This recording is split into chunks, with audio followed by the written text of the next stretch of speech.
सबसे पहले तो चलो दिमाग को कैसे बढ़ाएं, उसके तरीके क्या हो सकते हैं। तो आप लोग पूरे 5 मेथड्स को ध्यान से देखिएगा और मैं उसको इलैबोरेट करके आपको बताऊंगा। चलो, हमारे लिए सबसे बड़ी प्रॉब्लम है कि जो हम एक बार में पढ़ते हैं, अगर कोई नई चीज है जो हमने पहली बार पढ़ी है वो तो हमारे दिमाग में घुसती ही नहीं है ना। उसे पहली बार में पढ़ा है तो शायद थोड़ी देर में भूल जाएंगे, क्योंकि फर्स्ट टाइम एक ही बार पढ़ा होता है और लॉन्ग लास्टिंग नहीं होती है, वो ज्यादा देर तक आपके दिमाग में नहीं घुसी हुई होती है। तो ये बहुत बड़ी समस्या है, क्योंकि हमारा जो माइंड है बेसिकली जो गैजेट से घिरा हुआ है, मोबाइलों से घिरा हुआ है, टीवी सारा दिन देखते हैं हम लोग, अपने मेमोरी को शार्प करने के लिए कुछ नहीं करते, उसमें सीधी इंफॉर्मेशन तो घुसती ही नहीं है और हमें तो याद ही नहीं हो पाता। कोई फॉर्मूला पढ़ते हैं, थोड़ी देर में वो फॉर्मूला भूल जाते हैं। तो समस्या कहां पर है, उसी के बारे में बात करेंगे। 5 सिंपल मेमोराइज करने के तरीके, जिसमें मैं आपको पहले ही बता देता हूं, जो 5वां मेथड है वो पूरे वर्ल्ड में बहुत फेमस है, जिसको एक साइंटिस्ट ने इजाद किया था और इन्वेंट किया था। और वो मेथड जो है बहुत सारे बड़े बड़े टॉपर्स, बहुत सारे लोग उसको इस्तेमाल करते हैं चीजों को याद करने के लिए।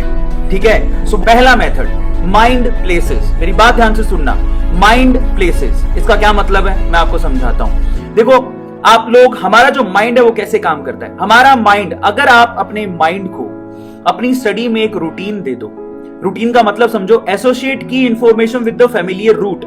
मतलब समझो आप एक लोग घर से स्कूल जाते हो, ठीक है, घर से स्कूल जाते हो या फिर ऑफिस जाते हो और वापस स्कूल से घर आते हो तो वो रास्ता आज आपको याद हो गया। ये मेरे साथ भी है। जब मैं पहली बार बेंगलोर आया था, बेंगलोर में ऐसा कहते हैं कि बेंगलोर में बिना मैप, गूगल मैप के आप चल नहीं सकते।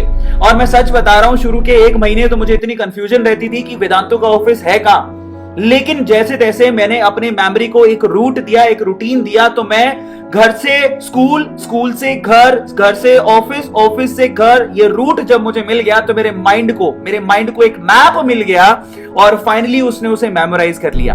ये रिपीटेटिव एक मैप दिया जिसको मैंने एक रास्ता खोज लिया। घर से स्कूल जाने के रास्ते बहुत सारे थे, एक रास्ता जब मैंने खोज के उसी रूटीन को फॉलो करते रहा तो मेरे माइंड ने उसको पकड़ लिया और आज मुझे वो अच्छे से याद है ना। और शायद अगर मैं 5 साल के लिए बाहर भी चला जाऊं और फिर मैं वापस आऊं तो मैं शायद उस रास्ते से वापस घर से अपने ऑफिस या स्कूल पहुंच जाऊंगा, कोई प्रॉब्लम नहीं आएगी। अब यहां से हमें क्या समझ में आता है, ये रूटीन, ये माइंड मैप आपको अपनी स्टडी में भी याद रखने चाहिए, बनाने चाहिए। माइंड मैप बहुत पावरफुल टूल्स होते हैं आपके माइंड को शार्प बनाने के लिए। एक ऐसा रूटीन देते हो जो कि आप लोगों को एक सीक्वेंस देता है जिससे आपका दिमाग और आपकी मेमोरी बढ़ने लगती है। तो ये पहला सिंपल तरीका है। चलते थोड़ा और आगे। माइंड मैप में एक और चीज होती है, एसोसिएट विद प्लेस।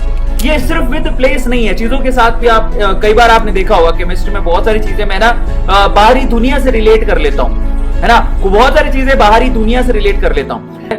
आपको जो आप पढ़ रहे हैं उसको बाहरी दुनिया से रिलेट करके याद करने की कोशिश करो। वैसे आप बहुत बार निमोनिक्स बनाते हो, है ना, और बहुत सारी जगहों को, बहुत सारी चीजों को शामिल करते हो, और अगर आप ये काम करते हो तो आपका माइंड बढ़ता है और चीजों को जल्दी ग्रैब करता है। दूसरा, the more you visualize the more you learn और रिमेंबर। ये बहुत सिंपल चीज है। आप किसी बुक में सिर्फ पढ़ रहे हो तो याद नहीं होगा, लेकिन अगर आप पढ़ने के साथ साथ विजुअलाइज कर रहे हो तो याद हो जाएगा। माइंड में विजुअलाइज करते हो चीजों को तो आप बहुत शार्पली याद कर सकते हो। सो विजुअलाइज करो, ड्रीम करो, जो आपने पढ़ा उसको सोचो आंखें बंद करके एक बार। और मैं ये काम बहुत बार करता हूं, विजुअलाइज करने का काम बहुत बार करता हूं। मैं क्या करता हूं, मैं अगर कोई चीज पढ़ लेता हूं तो उसके बाद मैं आंखें बंद करता हूं, थोड़ी देर किताब को साइड में रख देता हूं और जो मैंने पढ़ा उसको विजुअलाइज करने की कोशिश करता हूं, कोई स्टोरी बनाने की कोशिश करता हूं। बहुत बार मेरे को चीजें बहुत आसानी से याद हो जाती है, क्योंकि मैं ना आसपास की चीजों से उन चीजों को रिलेट कर लेता हूं। उसके बाद ये बहुत इंपॉर्टेंट है, जो भी पढ़ रहे हो, make a story for what you read. आपने जो पढ़ा उसको स्टोरी की तरह याद करो। जब 2 चीजें होती हैं, पहला तो आप क्या करो, जो आप कॉन्सेप्ट पढ़े हो उसको विजुअलाइज करो, आंखें बंद करके उसको याद करने की कोशिश करो, किसी बाहरी दुनिया से उसको रिलेट करो। दूसरा, आप कोई अगर सीक्वेंस वाली चीज पढ़ते हो तो उसकी स्टोरी बना लो, जिससे आपको बहुत शार्पली याद हो जाएगा। सेंसर्स अगर आपके एक्टिवेट हैं तो आपके माइंड को वो सीधे सिग्नल पहुंचाते हो, लंबे समय तक याद रहता है। अब आप कहोगे सर इसका हमारी पढ़ाई से क्या लेना देना है? बिल्कुल है। अगर आप लोग लैब में गए हो, देखो खुशबू, अगर आपने कभी किसी फ्लावर का खुशबू देखा हो तो फ्लावर का खुशबू सीधे नाक में चढ़ता हो, वो बहुत लंबे टाइम तक याद रहता है। रहता है। मुझे आज भी पता है, मैं हमेशा जब भी कहीं जाता हूं तो मैं एक अलग से परफ्यूम खरीदता हूं, ठीक है, और वो परफ्यूम मेरी वहां की याद बन जाता है। मैं उसको कभी भी अभी इस्तेमाल नहीं करता हूं, वहां जगह पे जाने के बाद इस्तेमाल करता हूं, और फिर जब वापस आते हैं और जब वो परफ्यूम यूज करते हैं तो सीधे उस जगह की याद आती है। और ये बड़ी कॉमन चीज है, सबको पता होगा। We always remember the thing that we touch, we smell, the colour and the sound.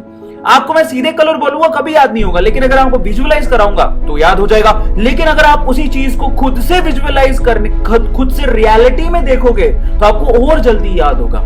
समझ में आता है? आज मैं आपको बोल दूं H2S का जो स्मेल होता है वो अनप्लीजेंट होता है, लेकिन अगर आप लोगों ने अपनी लेबोरेटरी के अंदर कभी H2S को सूंघा है या केमेनोफोर को देखा है, केमेनोफोर बैंगनी कलर का होता है, अगर आपने लैब में देखा होता तो आपको पक्का कभी भी याद करवाने की जरूरत नहीं पड़ती, आपको सीधे याद हो जाता।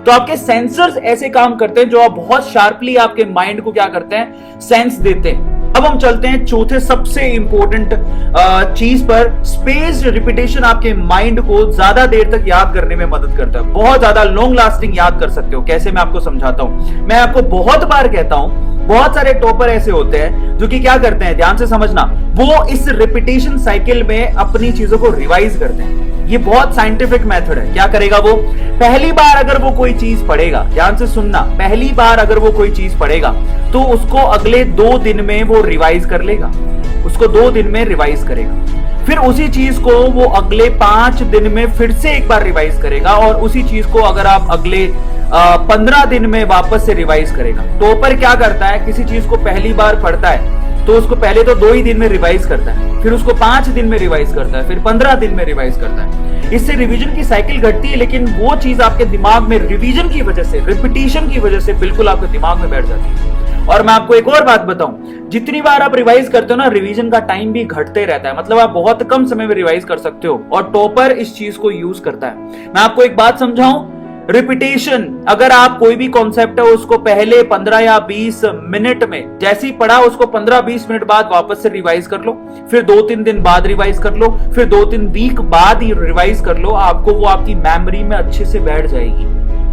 ये सारे के सारे टॉपर इस चीज को इस्तेमाल करते हैं। अब मैं आप लोगों को बताता हूं 5वीं नंबर टिप, जो कि बहुत इंपॉर्टेंट है, पूरे वर्ड में सबसे ज्यादा यूज की जाती है, वो है फिनमिन टेक्निक। फिनमिन टेक्निक को पूरे वर्ड में सबसे ज्यादा इस्तेमाल किया जाता है अपनी मेमोरी को शार्प करने के लिए। इंसान की मेमोरी बहुत ज्यादा ट्रिलियंस में हम लोग स्टोर कर सकते हैं, लेकिन हम एक्चुअली स्टोर करने के बाद जो है बेसिकली वो पूरी तरह से टेम्परेरी स्टोर है, वो परमानेंट स्टोर नहीं होती। अगर आपकी मेमोरी में परमानेंट स्टोर होने लग जाए तो आप पागल हो जाओगे, ठीक है। लेकिन बहुत सारी ऐसी चीजें हैं जो हमें ये रहता है कि हम लोग अपने माइंड में थोड़ा लंबे समय तक उसको स्टोर करके रख सके, ताकि हमें हमारे एग्जाम में काम आ जाए, तो वो बहुत ज्यादा जरूरी है। रिचर्ड फिनमिन एक अमेरिकन फिजिसिस्ट हैं, इन्होंने ये टेक्निक दी थी। अब ये क्या कहते हैं जरा समझो। ये कहते हैं कि आपको मान लो कि कोई भी टॉपिक याद करना है ना, उससे पहले आप चूज कर लो कि कौन सा टॉपिक आपको याद करना है। कर लिया चूज। अब करने के बाद क्या करो, आप किसी बच्चे को पकड़ो, ठीक है, छोटा बच्चा होगा आपके घर पे, है ना, या जो भी होगा, छोटा बच्चा, बड़ा बच्चा, 10वीं का, 11वीं का, अपना जूनियर, उसको पकड़ो और उससे वो टॉपिक पढ़ा दो। ध्यान से सुनना, आप उसे वो पढ़ाओ। पहले आपने पढ़ लिया, अच्छे से बुक बंद कर दो। अब अपने जो भी आपका छोटा बच्चा आपके घर पे, आपकी मम्मी पापा, किसी को भी बैठा के पढ़ा सकते हो, कोई फर्क नहीं पड़ता। आप किसी को भी एक बार वो टॉपिक पढ़ा दो। जब आप पहली बार उसको पढ़ा रहे होगे तो आपको भी समझ में आएगा कि आप कहां कहां अटके, क्योंकि पहली बार पढ़ाना आसान नहीं होता और आपको खुद को भी चैलेंज आते हैं। तो आप जहां जहां पर अटके उन गैप्स को आइडेंटिफाई करो कि आप कहां कहां अटके, और कहां कहां जहां जहां आप लोग अटके हो उसको वापस से रिव्यू करो, उसको सिंप्लीफाई करो, फिर से आप उस बच्चे को दोबारा पढ़ाने के लिए बैठ जाओ। अब आप कहोगे सर मेरे घर पे तो बच्चा ही नहीं है। मैं मानता हूं कई बच्चे बोल सकते हैं मेरे घर पे तो सर कोई बच्चा ही नहीं, मैं किसको पढ़ाऊं, बच्चे को कैसे पढ़ाऊं, मम्मी को कैसे पढ़ाऊं, पापा को कैसे पढ़ाऊं। तो मैं आपको बताता हूं मैं क्या करता था। देखो, मेरी जो साइंस की दुनिया थी, जो मैं घर पे पढ़ाई करता था, तो मेरे भी आसपास कोई छोटे भाई बहन नहीं, मेरी एक छोटी बहन थी लेकिन, और बड़ी सिस्टर थी, लेकिन उनके पास समय नहीं था। तो मैं क्या करता था, मैं सच बता रहा हूं, मैं एक सिरहाना लेता था, सिरहाने को सामने रखता था और सिरहाने को ही पे पढ़ाता था। देख भैया ऐसा ऐसा ऐसा, मेरे को पढ़ाने बड़ा मजा आता था, इसलिए तो आज मैं बैठ के घर पे आराम से पढ़ा लेता हूँ। लैपटॉप है, मैं किसको पढ़ा रहा हूँ, आप बच्चे तो अपने घर पे बैठे हो, मुझे आप दिख भी नहीं रहे। और वहां बचपन से मुझे आदत पड़ी हुई है, मैं सिरहाने को पढ़ा देता था, सच बता रहा हूं। सिरहाने को मैं क्या करता था, मैं जो पढ़ लेता था, पढ़ने के बाद मैं क्या करता था, सिरहाने को सामने रखता था। सिरहाने को सामने रखने के बाद मैं क्या करता था, एक कॉपी निकालता था और उसको मैं कॉपी में लिख लिख के पढ़ाता था, देख देख ऐसा ऐसा। फिर मेरे को समझ में आता था कि मैं कहीं अटका हूं, फिर मैं उसको उस गैप को आइडेंटिफाई करता था, वापस से कॉन्सेप्ट को रिव्यू करता था और फिर से उसको पढ़ाता था और बड़ा मजा आता था। और सच बता रहा हूं, अगर ये टेक्निक आप बार बार करते हो, किसी को पढ़ाते हो किसी चीज को, तो आपको बहुत ही शार्पली याद होती है और आपके माइंड को सेटिस्फेक्शन भी बहुत मिलता है।